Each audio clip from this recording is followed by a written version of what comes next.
ముఖ్యమంత్రి రేవంత్ రెడ్డి ఆధ్వర్యంలో doctor BR Ambedkar Telangana సచివాలయంలో ప్రారంభమైన జిల్లా కలెక్టర్లు, సిపిలు, ఎస్పీల సమావేశం. హాజరైన ఉప ముఖ్యమంత్రి మల్లు భట్టి విక్రమార్క, మంత్రులు సిఎస్ శాంతికుమారి, డీజీపీ రవిగుప్తా, ప్రత్యేక ప్రధాన కార్యదర్శులు, ముఖ్య కార్యదర్శులు, ఇతర ఉన్నతాధికారులు.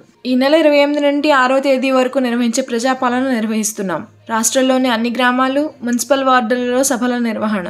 ఉదయం 9 గంటల నుండి మధ్యాహ్నం 2 గంటల వరకు, తిరిగి మధ్యాహ్నం 2 గంటల నుండి సాయంత్రం 5 గంటల వరకు నిర్వహణ.